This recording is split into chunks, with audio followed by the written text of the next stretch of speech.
And before drinking, the guest will say to the next one, "Excuse me for going first."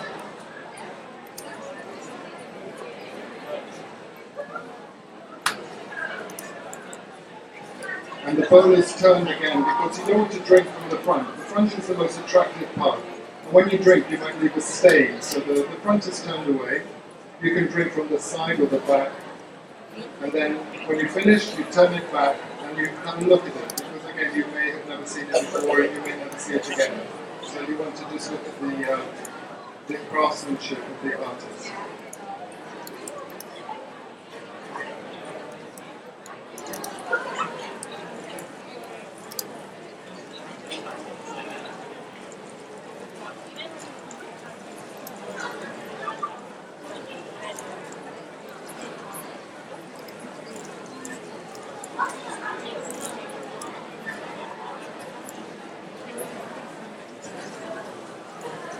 The tea container has a lot of powder in it because the guests, as there is conversation going on, they've all been together for a few hours. You can imagine having had a meal together and then thick tea and now thin tea.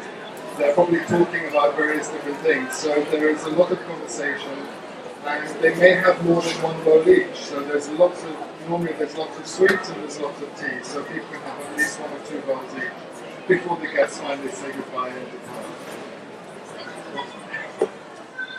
Today we are using 2 tea bowls. Traditionally, probably only one would be used, and it would go backwards and forwards between the host and the guests.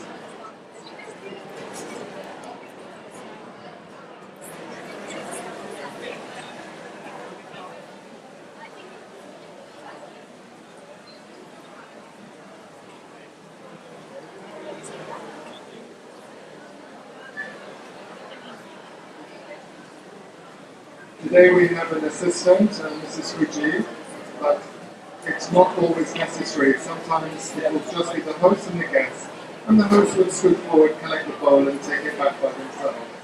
But for convenience today, we have an assistant. And if it is in a very large room, usually there would be an assistant to help the host serve the tea and bring the bowls back. How do you find the taste? Does it balance with the sweet? Thank you.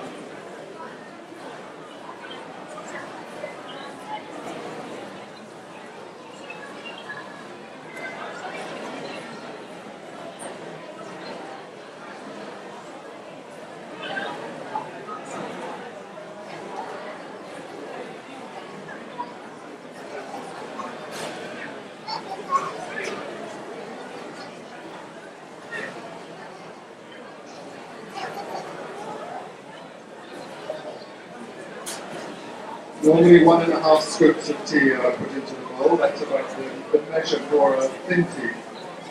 However, in between the thin tea and the meal, we serve thick tea. And in thick tea, it's approximately 3 large scoops per person and less water. So the consistency is like a kind of yogurt pouring honey. It's like a paste almost. And we make enough for all the guests in one bowl. And so they have to drink quite quickly because once the tea gets cold, it stops moving. It is that thick. But this is thin tea, so it's much lighter, much easier to drink.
The etiquette of drinking tea is a little bit more complicated than we're used to. First of all, you would say, excuse me for going before you to the person who's after you. If you're having your second or third, you would say, I will join you in tea to the other guest. You will bow to the host and say, thank you for making this tea for me. You will then raise the bowl, bow your head in appreciation to all the people's efforts that went into actually picking and growing and preparing the tea. And then finally you turn it and drink yourself. So there's lots of other people to consider before you drink.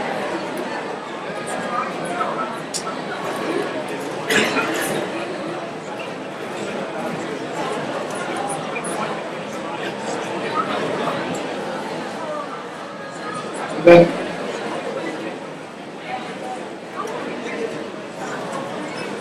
when the final bowl has been served, the first guest will say, Oshimai Tashimasu, please will you finish now, because everyone has had enough. And the host will reply, I will not finish. And then the utensils are once more purified, and then the event is over.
You notice we all wear the cloth. I have a purple one, the ladies have orange or red. This shows we are on the host side. The guests, it's put away. They're carrying a fan, and the fan will show the guest side. So you can always tell who's the host, or who's working with the host, and who's the guest. And we never finish. We're actually always preparing for the next time. So it is kind of, the water is put back into the kettle, the utensils are cleaned and purified, and then you're actually ready to start again should you need to.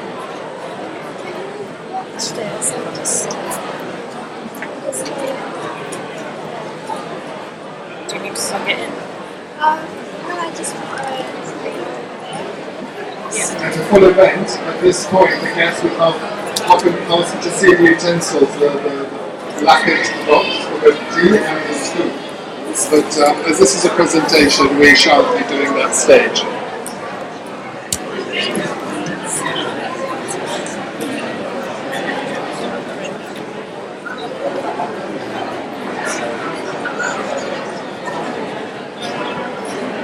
And then the utensils are taken out, and a final bow is exchanged between the host and the guests to signal the end of the presentation.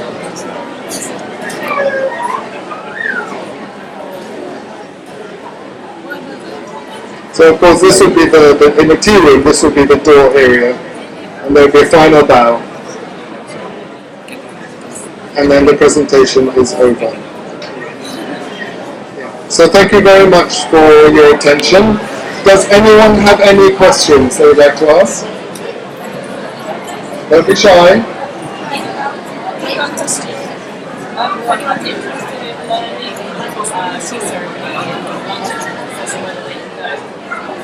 We have a school here in London, and the postcard that's being handed out has the website address on it. Should anyone be interested in getting further information, it's available on the website.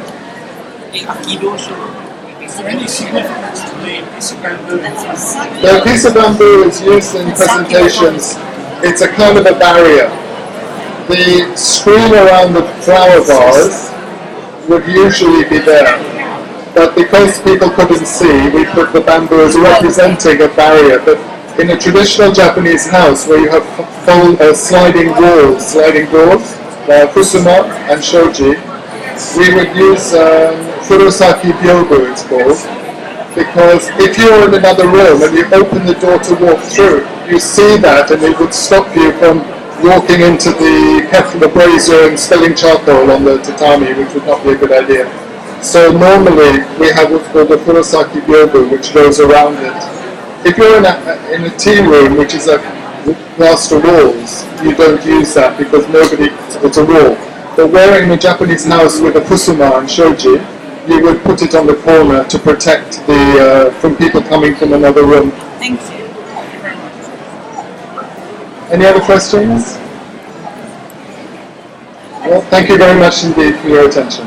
Thank you very much.